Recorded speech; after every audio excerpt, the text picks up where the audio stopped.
Welcome, everybody, to another week here on the Whiskey Gingers podcast. I'm Brandon. That's Chris. And this is going to be one of those episodes that is going to be an impromptu YouTube exclusive because for some reason I am no longer a premium account holder on Twitter. So I have to go and find out why we got booted off of that. The bills are paid. I'm not entirely sure why we got This is why we demonetized can't here. have nice things. So we Yeah. can't have nice things, Brandon. So yeah, this is just going to be a YouTube exclusive because even though we make $0 on this podcast, we were demonetized for this episode. Yeah. How it works. They just wanted to stop us before we got too big. That's what it came Yeah. So down to. we're going to get to the bottom of that. 'Cause I don't like that a little bit. But on to a happier topic. We took actually a pretty brief break all in all during the holidays. I think we're only 1 week off of our usual recording time. Um, Apologies for that, but not really. I mean, you should have other things to do during the holidays than watch Chris and I Yeah. drink whiskey. Let me put it that way. But we haven't really spoke too much since the holidays. Chris has been on death's door. This is our first time to really catch up. So, other than being deathly ill, how was the holiday season for you?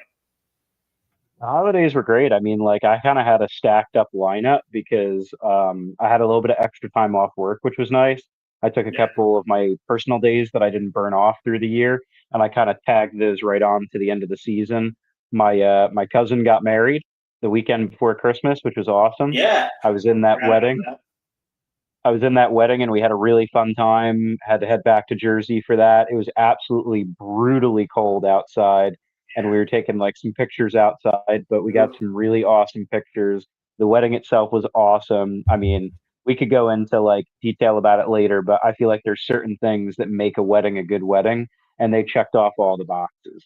So I mean, we had a really fun time there. We managed to squeeze in a little Christmas time with the family while we were down in Jersey, so we didn't have to do a back and forth from Jersey to Pennsylvania, back to Jersey, back to Pennsylvania. So that was kind of nice. And then Yeah, I wound up getting deathly ill. So then, I yeah. mean, I have a little bit of a remnants of being sick right now, but I'm like 90% better. But I just was in rough shape all through New Year's. So New Year's this year was just a sit on the couch and watch TV kind of day for us. Nice. Well, selfishly, I'm sorry that you were deathly ill on New Year's. Yeah. It did it. I felt a little bit less guilty because typically we spend New Year's together.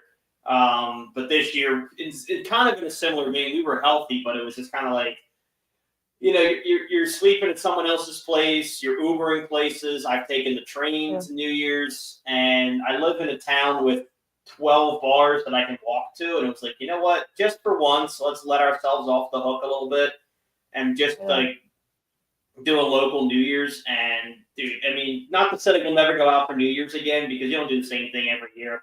But goddamn, was it fucking nice? Like, I It's mean, you awesome. 12:30 rolls around, you're done at the last bar, everybody's hammered, and it's not okay. Well, we got a half-hour Uber. It's going to be $100, or it's not okay. We have to have the couch in that room, even though you guys are always like first-rate hosting.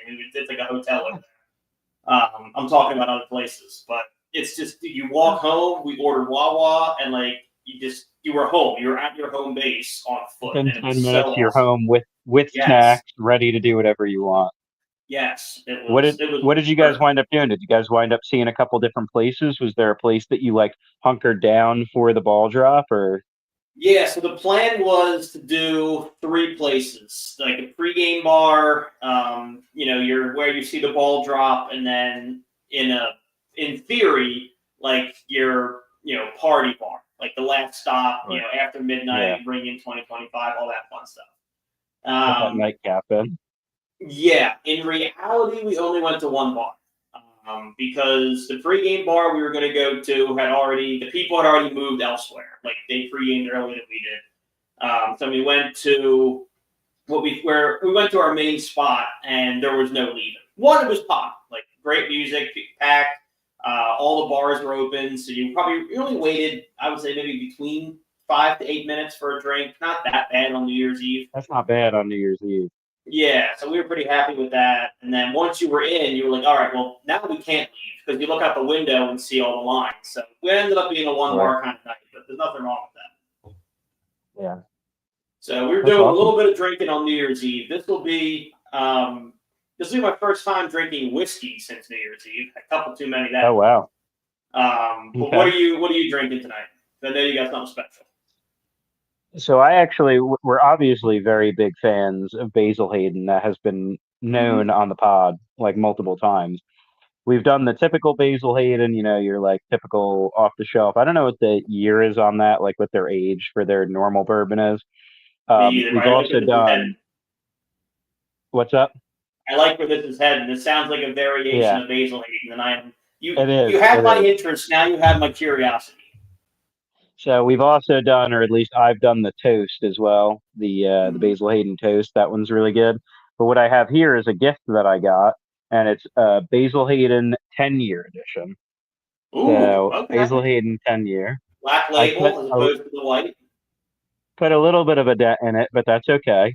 We're gonna have a little bit more tonight, but no, this is a really, really good bottle. I'm enjoying it quite heavily. I mean, it's a gift, so you don't want to drink it all in one No. go. But I do think that it was a really good choice, and I have to say, with the Basil Hayden like stamp of approval on it, it like blew it out of the water. I knew it was going to be Yeah. good right from the beginning as soon as I saw it being Basil Hayden and us Mm-hmm. being such big fans. But I just think that this one really won me over. So Okay. I'm excited to try it. We went very different directions tonight. That sounds like a whiskey. which is Like, not typical. It's not yeah, typical. it's really Sometimes we go not. in the same direction on virtual. I'm excited to hear about a new Basil Hayden. I'm excited there's one out there. I'm going to go try and track that down because it's my favorite mid tier whiskey to just have around. I love Basil Hayden. This Um, is more like their top shelf version of what we already like. yeah, So I'll have it around. So next time you're here, you're definitely gonna have to try some because it's good. absolutely. When I drink whiskey casually, it's typically you're celebrating something. Lately, it's been when I have buddies over who also appreciate whiskeys, but I don't know if you found the same thing. Few people at this point have accumulated the collection that you and I have. Yeah, So when I true. have like my whiskey and bourbon friends over, they're like, "What do you got new? Like, what's in?" So we'll drink that stuff then. And Yeah. I got some stuff in the back of the shelf that's got to get gone. So this is the Absolo, the Mexican whiskey Okay. Yep. that neither one of us enjoyed even a little bit. But I was like, Well, it was if I'm weird. Did it have like a? It had like a weird tequila ness to it, even though it was whiskey. still does. But I kind I of forgot thought I we was I like, forgot we did that one actually. yeah, because it wasn't good. But in a way, I mean, as much as I enjoy doing it, if the podcast is like, this is going to sound stupid, the podcast is like work drinking, it's like, Yeah. we got to drink these whiskeys. So I'm like, you know what? I'm not going to drink this casually or celebrating something with my buddy. So if there's a time to get through this bottle, it's going to be on this episode. Let me tell you what's fun too. So, like, obviously, everybody on the show knows that we much prefer to be in person when we're doing this. It's a Yeah. lot easier for us. It kind of goes a little bit better. But I will say the one positive to the virtual, A, I'm sick, so Brandon really wouldn't want to be around me anyway. But Yeah. B, typically one of us is taking a little bit of a lengthy drive.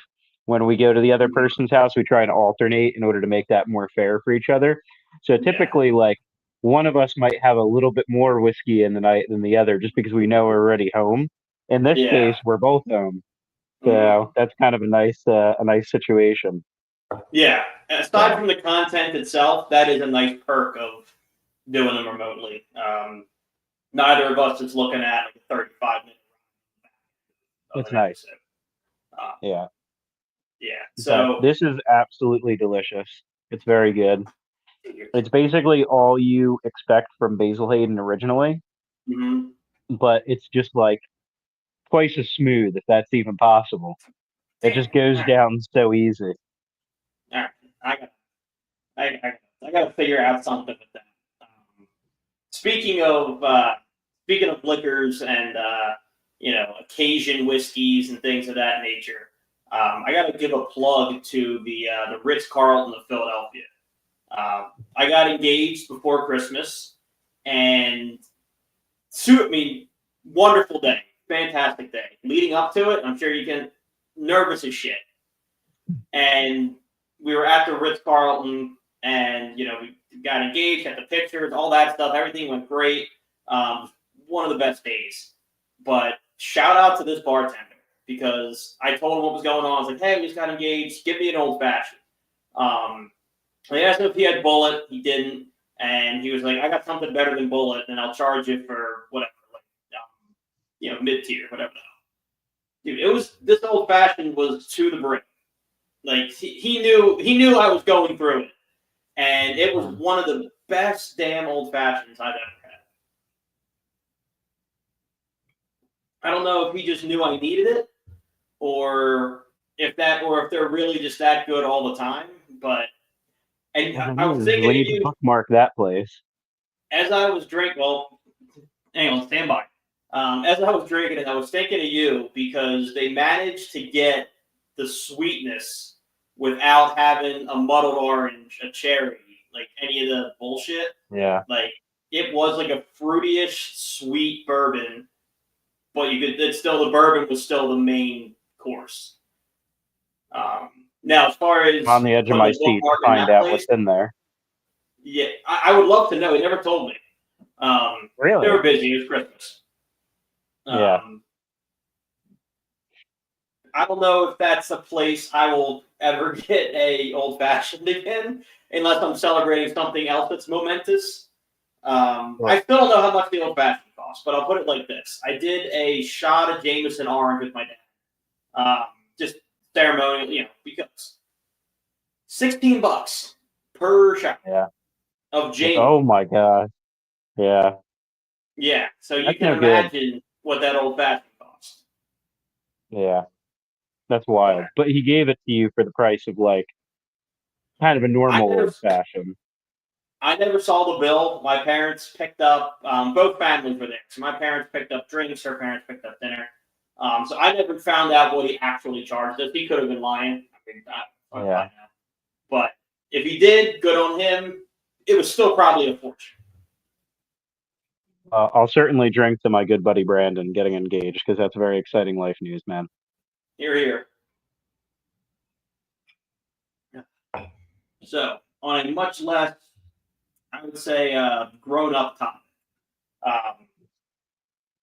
This isn't a political podcast, so we're going to set that part aside. The premise is fun, though. Let's say in an imaginary world, you can only have as many as 50 states. That's the cap. Globally, they're like, no more than 50. I'm sure you've heard in the news that the U.S. is looking at, how should I say, acquiring some other ones. Yeah. Of the three a large landmass that may or may not be in North America.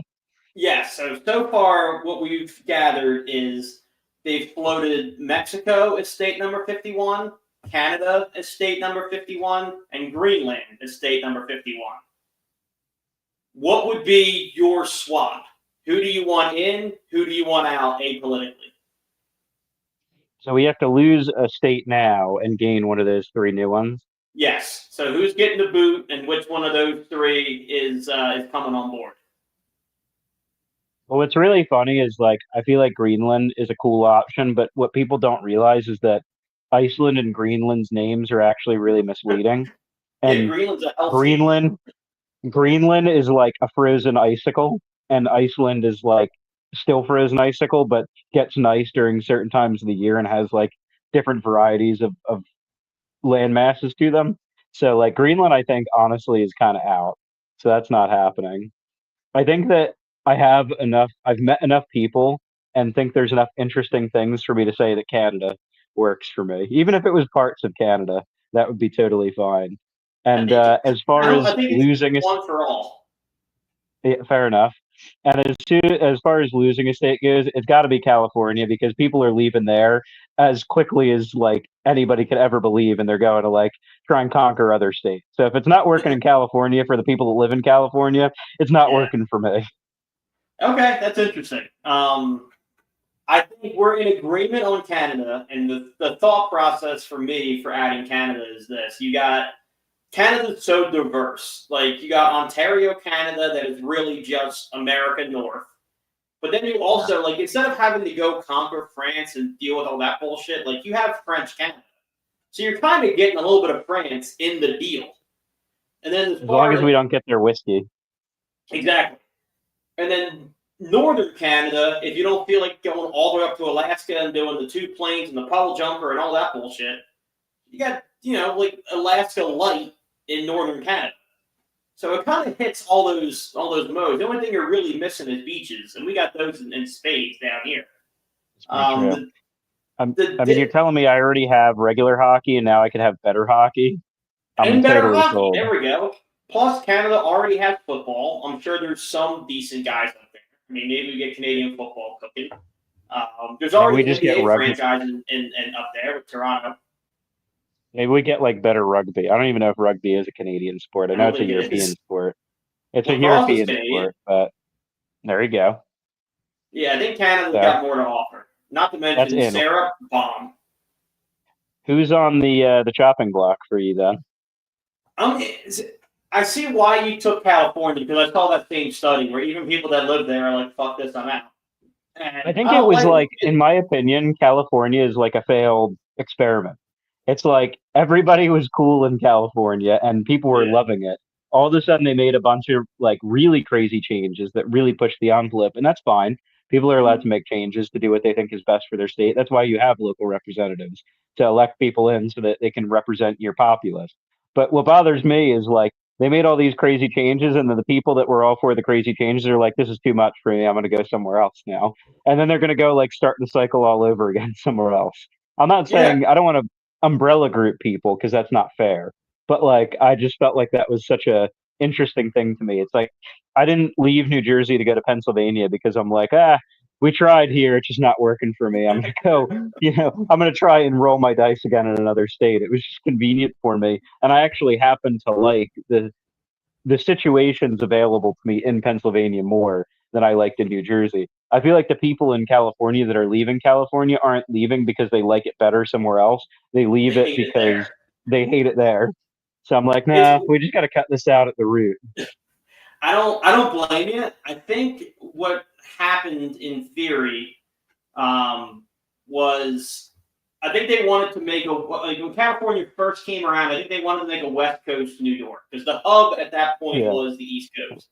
The reason you can't do that is California as a landmass is gigantic, so you don't have public transportation like you do in New York. You don't like you the can't whole take New York coast. and put it on the West Coast.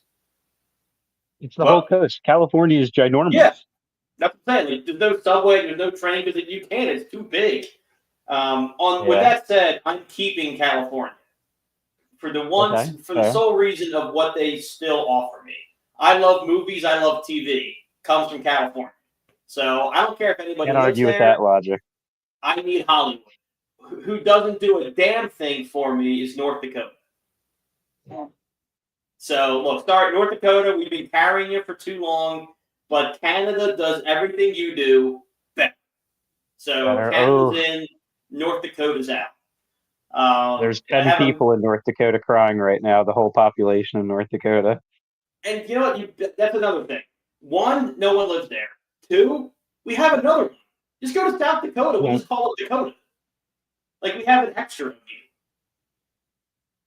Fair enough. That's why I'm getting rid of North Dakota. There's a wild take here in the comments. Let Hawaii be its own country. Take Canada. I'm not letting go of the only beautiful tropical state that we have, other than Florida. So Hawaii, That's you're not a set. beautiful tropical state. Florida is like the sweat pit of America. It's like a Yeah, million yeah. degrees. That's why we need Hawaii. Fair enough. I think that I don't think I'd ever actually. This is a hot topic. I don't think I'd ever actually go to Hawaii, and it's not for the reasons that you might think. I think that Hawaii is absolutely stunning. I think it'd be like a really fun destination to go to. I think that the culture is cool, the food's probably great, the beaches are amazing. I have zero interest in sitting on a plane long enough to get to Hawaii. Like Interesting. that's Okay. my biggest problem. Like I can go to any other Caribbean area and maybe get 8/10 of the experience of going to Hawaii, and I can do it in like a 2-hour plane ride. Yeah, Bermuda's right off our coast. Like That's what Bermuda's I'm two and a saying. half. Like, and that's Um, probably like if you have Hawaii up here, you're probably yeah, Bermuda is like yeah. maybe 3/4 of the way. It's not $1 billion to get to.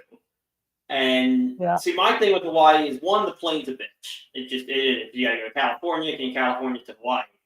I've Yeah. also heard once you're on the ground in Hawaii, it is an absolute mob scene. Like it's Really? packed all the time. No, I'm sure. I mean, like it's a huge tourist destination, but then again, all Caribbean areas are. But I They feel like are it's right. interesting too because there's a completely different demographic of who goes there. Because like you have one side of our country that is on the East Coast that is going to go to Mhm. like Bermuda and like all of the islands that we have here, Bermuda, Bahamas, Yeah, Jamaica, like everything that we have access to here. And then you have the entire West Coast of the country that it's quicker for them to go to Hawaii and arguably, for maybe for them better. But then you also have like different countries will have different appreciations for those Caribbean islands as well that are out that way versus people that'll have access to the Eastern Caribbean islands. So it's just yeah, totally different. yeah. We have like the West Coast has Hawaii. I would argue we have like a collection of little Hawaiis, Yeah. which I like better. Which I is like almost the as good. fact that I mean, we haven't done it. I don't know if you might have done it in some of your earlier excursions, but like the two cruises I've done has been to just the Bahamas and then to just Bermuda, and then when we went, it was essentially just the Bahamas in essence. We had the private island there. If you wanted to from the East Coast, you can take one ship and visit 4 islands. And at least to my knowledge, the Yeah. West Coast doesn't have the equivalent to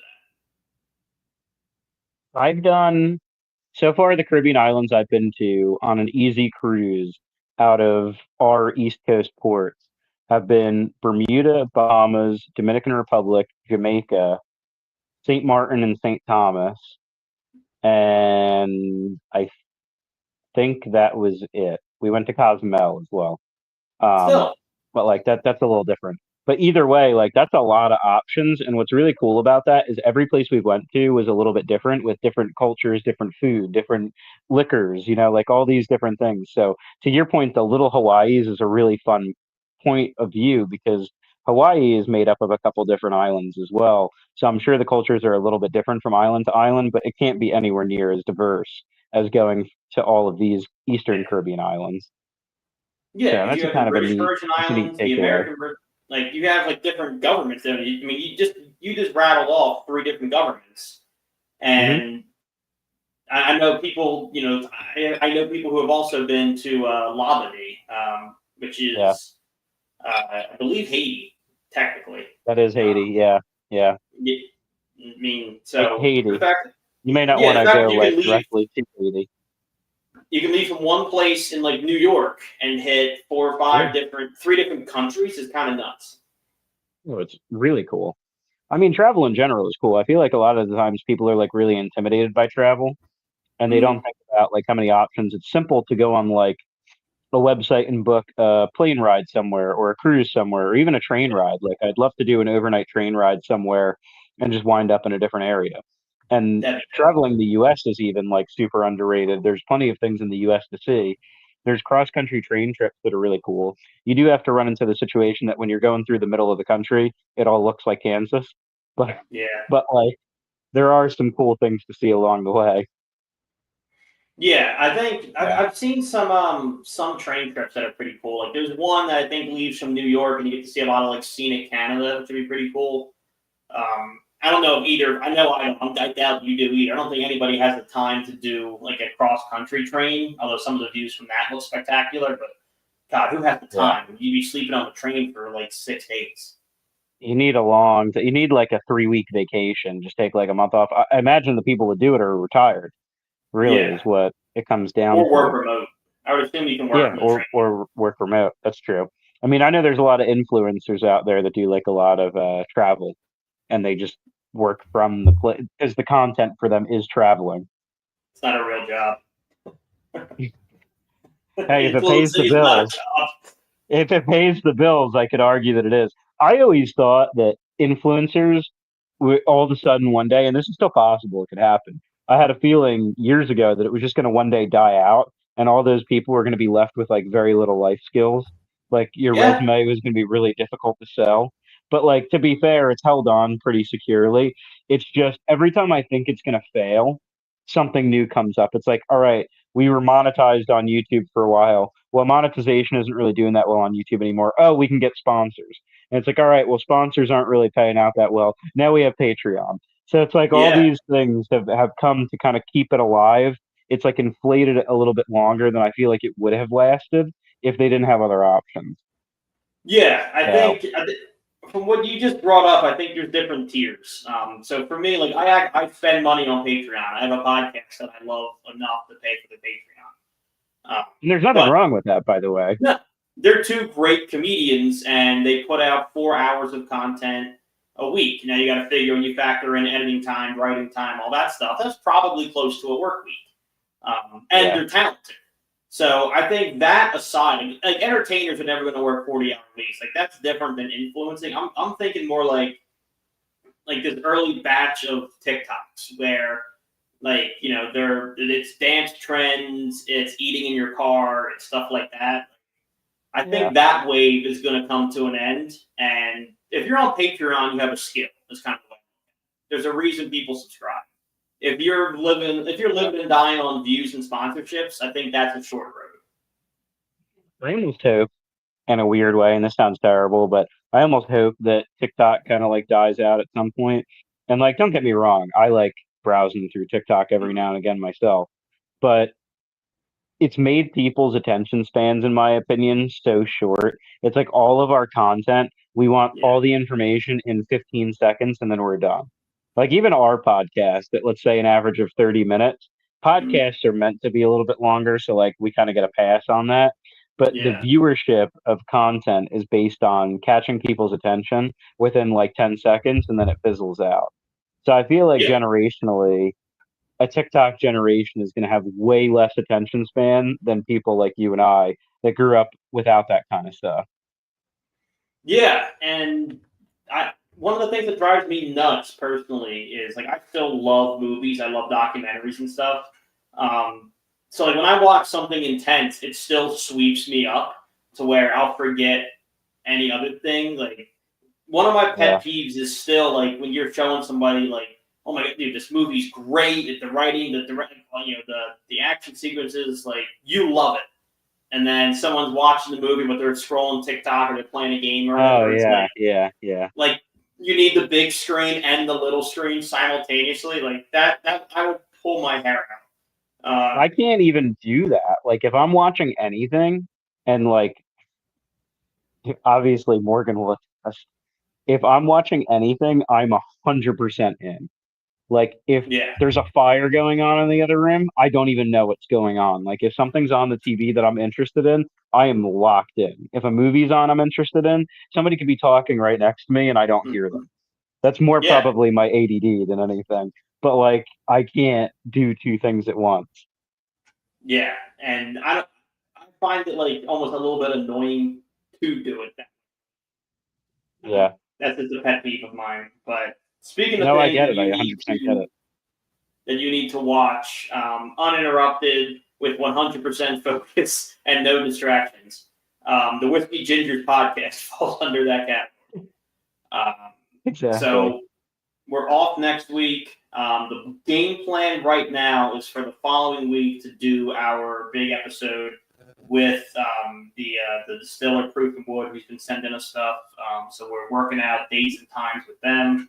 But that's one not to miss. Not that all of these you should miss, but that's one I would tune in for. That's going to be pretty Definitely. neat. And we'll definitely be posting a lot about it in the upcoming weeks. We typically only plug ourselves right before an episode, probably like the day of, at most the day before. But with this collaboration that we're doing, we're probably going to post a little bit more just to get the word out there. We want to promote Proof and Wood. They've been amazing to us, sending us all these great whiskeys to try, and we just want to show them some love. So if we flood your inboxes a little bit, we apologize, but we're definitely going to be posting more than we typically would in order to give them the love they deserve. Yeah, and that's assuming Elon allows me back in the kingdom. So I'm gonna get working on the IT side of the show right after we sign off. Uh, Exactly. Speaking of signing off, I'm Brandon. He's Chris. We're the Whiskey Gingers. See you in 2 weeks.